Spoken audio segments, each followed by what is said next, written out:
Next on the grid in 4th position is Randy Mamola, who has got a quite incredible record this year. He missed the 2 first Grand Prix, and since then he has finished 1st, 2nd or 3rd in all 7 Grand Prix in which he has ridden, and that is the man leading the World Championship, Eddie Lawson, number 4, with 107 points, 20 points ahead of Randy Mamola, and Lawson is in 3rd position on the grid. And finally, in pole position, the very tough, hard Raymond Roche, who actually broke a rib at Suzuka in Japan last weekend. 28 laps, just a whisker under 82 miles. It's all going to be action. The lap record is held by Kenny Roberts, who is here, very much so. 1 minute 28.2, a speed of 119.5 miles an hour. And they're away. And it's Haslam. As usual, Ron Haslam makes a terrific start and goes into the lead with Sheen in 2nd places. British rider 1st and 2nd as they go into the right-hander at Cops. From Cops up into 5th gear for Maggots, building up towards 140 miles an hour. It's Ron Haslam, Rocket Ron, well named, who is leading the British Grand Prix, and Lawson coming through. There's Lawson now in 3rd position as they go into the right-hander at Beckett. From Beckett's to Chapel, from Chapel down the Hanger Straight at 160, yes, 160 miles an hour, and it's Barry Sheen still in 2nd position, chasing Ron Haslam and losing that 3rd position. And it's De Rodriguez who is in 2nd position. So it's Haslam leading Honda, De Rodriguez, the Belgian, 2nd Honda. Ron Haslam, making the most of his clear circuit in front of him, is away in the lead, coming up to complete lap 1. Well, Ron has made a reputation this year of his early meteoric starts. The only thing is he has tired during the race. I think De Rodriguez is the real threat here because he did a superb job in the practice series. Into Woodcote and out of it. It's Haslam leading, De Rodriguez, Sheen is 3rd, Mamola is 4th, Lawson is 5th.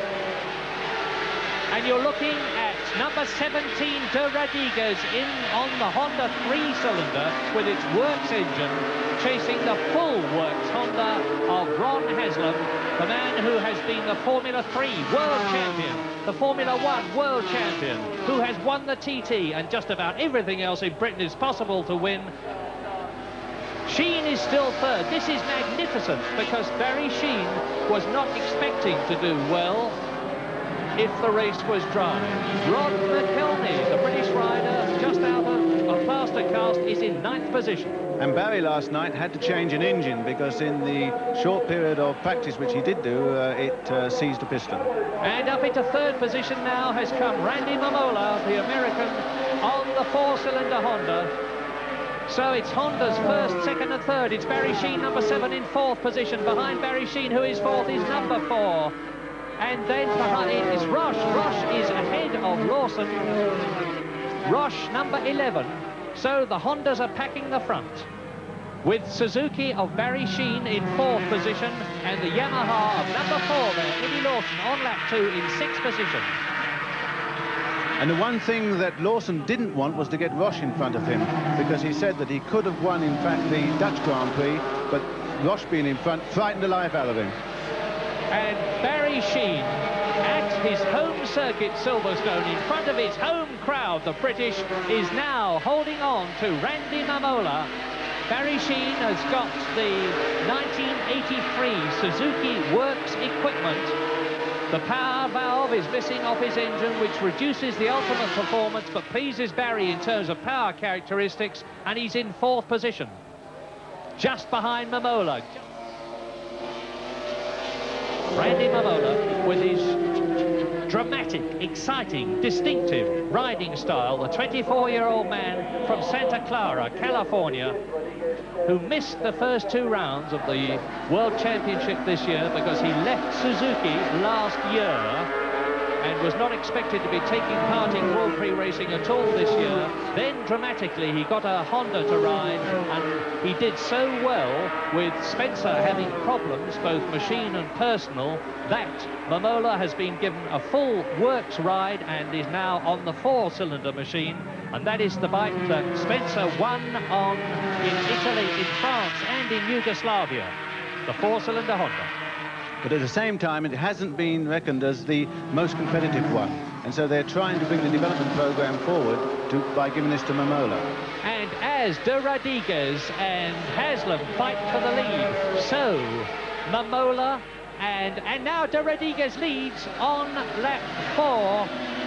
The Belgian is through ahead of Ron Haslam, and that may well be because of this very special frame that he has had built, which seems to give superior handling characteristics, because Ron Haslam is no man to hang about. But De Rodriguez, number 17, the 25-year-old Bruxellois, is in the lead for the second time in the Grand Prix. The first time was in South Africa at the beginning of the season, in conditions which were as different from this as they possibly could be, because it was pouring with rain. And De Rodriguez is in fact a development from the 250 class of racing. And there he is, 17, 9, Haslam second, 3, Momola third, Honda's first, second and third. Lawson, number 4, in fourth position, because he has got ahead of Momola now. No, ahead of Roche. There they are, Momola number 3, third. Lawson number 4, fourth. Roche number 11, fifth. And the speed is showing very, very equal between them at the moment. The Yamaha was reckoned to have slightly the top edge. British riders, Alan Irwin, the Irishman, and Roger Burnett, both out of the race in the very early stages. Haslam back in front. De Rodriguez is second. Right up with him now. Number 3 there, third. Momola. Watch the way they get right off the machines to keep the machine as upright as possible and as much tyre area on the ground as possible. And they know they've gone as far as they can when their knee is dragging on the ground, and that's why they have special padding on the knee. And when they feel that rubbing on the ground, it's time to lift the bike a bit. Haslam. From a racing family, Ron Haslam. His brother Terry races sidecars. And now Momola is starting to wear down the Belgian De Rodriguez as Haslam goes into the right-hander at Stowe, and that's a 90-mile-an-hour bend. Up to 5th gear and 140 miles an hour. Down to 3rd gear and 90 for Club Corner. From Club Corner up to the fastest part of the course. Into 4th gear here, to 5th gear here. Round Abbey Curve, which is where Roche fell off yesterday. Into 6th gear. And as they go underneath the bridge, they are doing 160 miles an hour. Down to 5th to take Woodcote at 120. And at the end of this, lap 6, it is Haslam, De Rodriguez, Momola, Lawson. Behind Lawson, Raymond Roche, and then Barry Sheen still hanging on there, and right up with them, there he is in 6th position. There have been a lot of knockers who have said that Barry Sheen's racing days are over. How wrong they are. All Barry has ever needed is the right equipment. He does not lack the racing will, and there's never been any doubt about the fact that he's got the racing ability, and he's proving it right here. 33-year-old Barry Sheen right up with them in 6th position.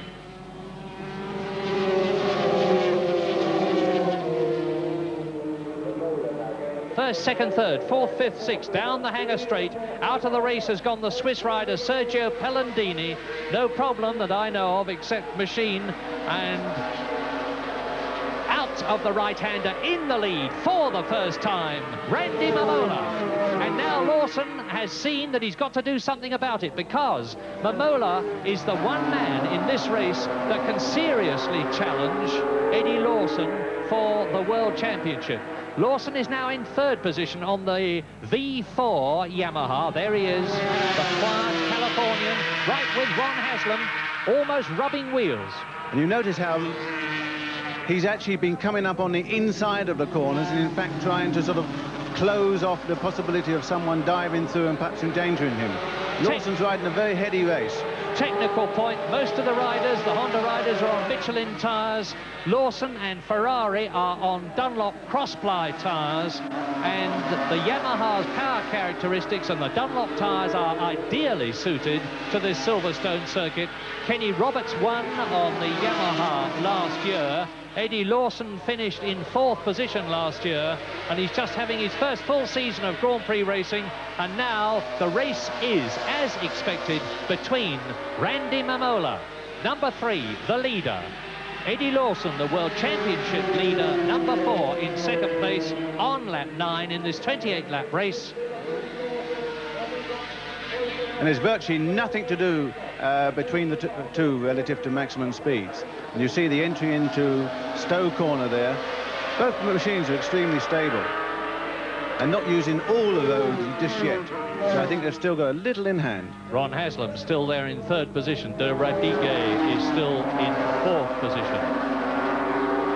Behind De Radigue is Raymond Roche, number 11, the Frenchman on the Honda. And there is Roche riding out of the race. Zut! That's it. I've had enough. Furious. Chuck it away. What use is it anymore? Roche has seen his World Championship chances and his chance of winning the British Grand Prix disappear in a puff of something or other, and he's stumping his way angrily back to the pits, nearly tripping up in the process. Not a happy day. In pain with his rib, and Lawson leads. Well, is this it, John?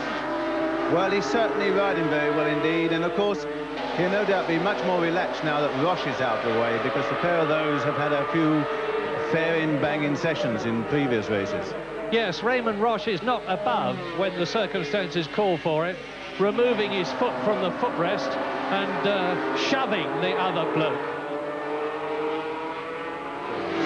And Eddie Lawson there has scored in every round of the World Championship this year. He won in South Africa, in Spain, in Austria. 2nd in Italy, Germany, France. He's lost the lead to Randy Mamola, but he's lost it before and regained it. He'll do so again. Ron Haslam, though, is still there, and he could just be riding a canny race as they close up on Paolo Ferretti, the Italian rider, the man from Lugo, on a private Honda. That's number 53, who's just about to be engulfed by Lawson, Haslam, Mamola and De Radigue.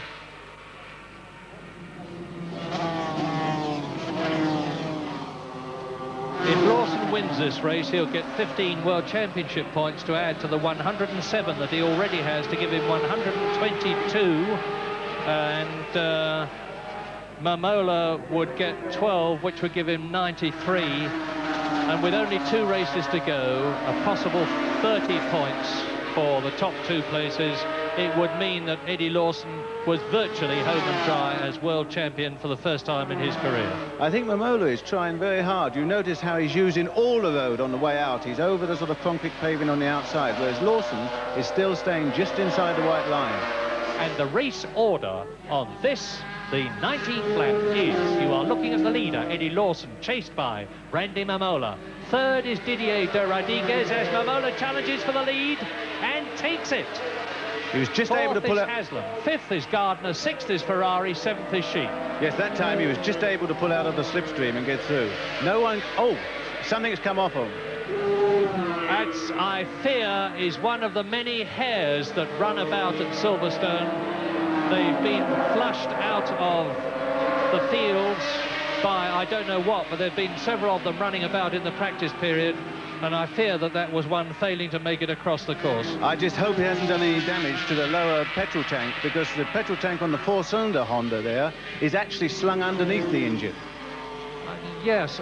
Did you reckon it was Mamola who hit it, John? Well, I just think it bounced between the pair of them. Yes. Well, that's a very good point, incidentally, because with Lawson back in the lead, as we look at Mamola's machine, it's all upside down, as it were, because what seems like a petrol tank underneath the rider's chest is in fact a cover for the exhaust pipes which go over the top of the engine And the petrol, in order to keep the weight as much as possible down and the centre of gravity as low as possible, is actually underneath the engine. You're looking at the petrol tank now, that white bit. Just below the bottom Honda. of the fairing, yes. And that fairing over the exhaust pipes gets very hot. If you look just over the rider's hands of the four-cylinder Honda, the fairing, you will see there is an NACA duct as Mamola retakes the lead from Lawson. That duct leads into a black pipe, which leads into an airspace between the top of the exhaust pipes and the fairing in order to keep the temperature down as much as possible. And Mamola surges between two riders, one of whom was Simon Buckmaster, and you are now seeing an absolutely magnificent scrap. Number 4, Eddie Lawson, world champion designate, and Randy Mamola, the only man who can prevent him at this meeting from getting that championship. And I think that, in fact, Lawson has decided a really race, because you notice he got wide on that corner, got into the loose stuff, got into a little trouble, but still went ahead and took the inside place and the lead again. And Rob McElhenney, recovering from his French Grand Prix leg injury on the new monocoque Heron Suzuki, is in 8th position. Lawson leads, Mamola 2nd, De Radigue 3rd, Haslam 4th, Gardner 5th, Ferrari 6th, Sheen 7th, and the Heron Suzuki of Rob McElhenney is in 8th place. Randy Mamola has put up the fastest lap, 1:29.72, 1.5 seconds outside Kenny Roberts' lap record, and Mamola's speed 117.4 miles an hour. There he is. And in fact, that machine and the Heron both have another new development in this race. They have the carbon fibre rear brake discs.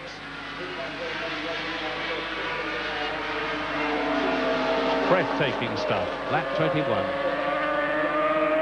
The big crowd here is sitting, watching an epic struggle for a win.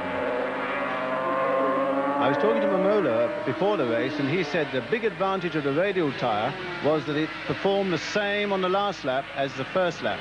We'll just have to see if that's the case, because you do get a deterioration in normal cross-ply, which is like on the Yamaha here. And it's right, it's cross-ply tyres as far as we know, and I say that cautiously that Lawson has, because we know that the Dunlop concern has been experimenting with different types of tyre construction and compound, and it's a bit of a secret what Lawson's actually got on, although I suspect it's cross-ply. And look at the way that the tyres there of Mamola's four-cylinder Honda, with it wiggling a bit on the exit to Copse.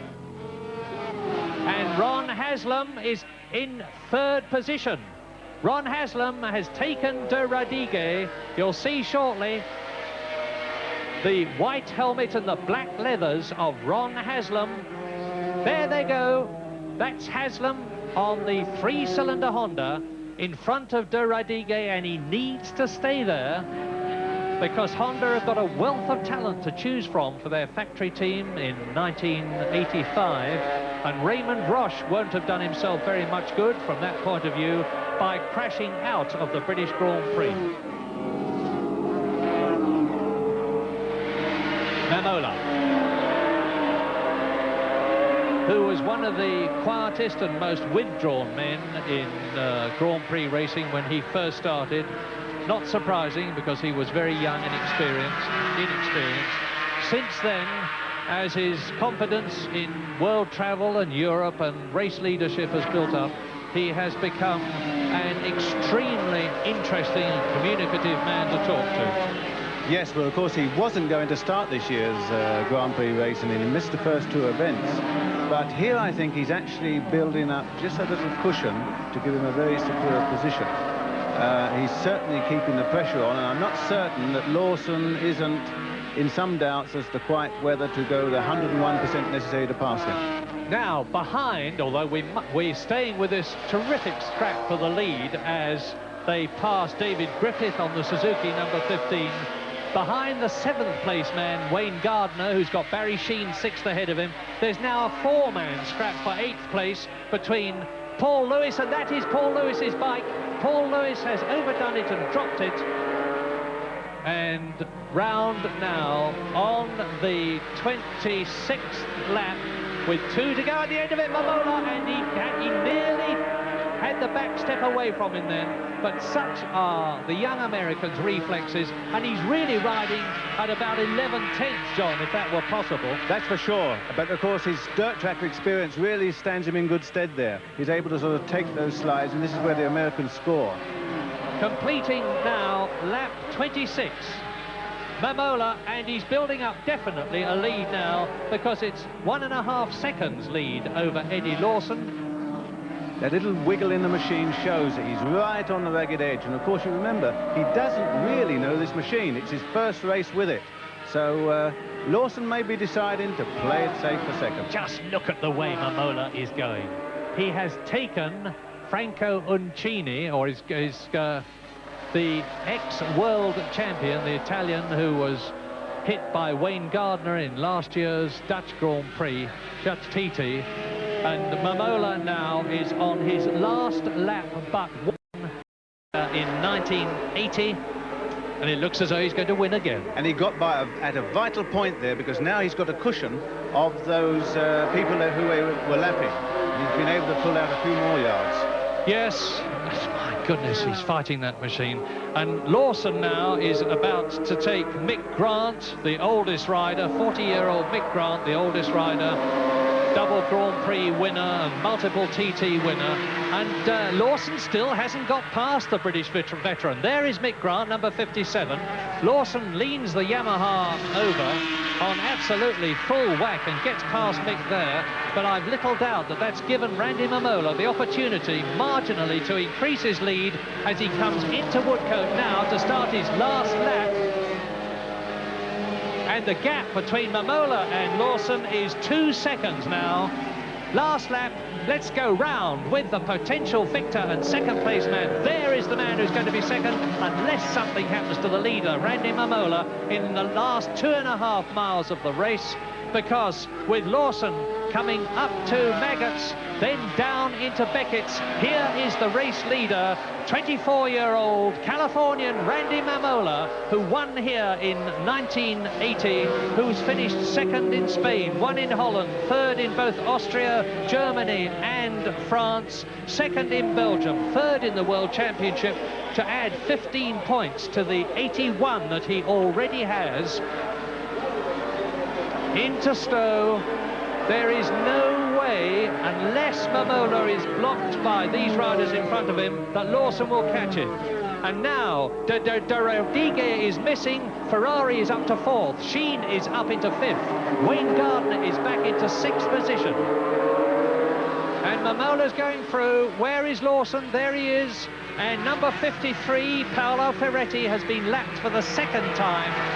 And Randy Mamola, as he passes the tail enders, is under the bridge, is up to Woodcote, is into the last corner, and I'm glad to say that Paul Lewis is perfectly okay. And Randy Mamola gives a sign of victory as he wins the 1984 British Grand Prix from Eddie Lawson on the Yamaha in 2nd position. And yeah, Randy has won a magnificent victory. The World Championship has yet to be decided.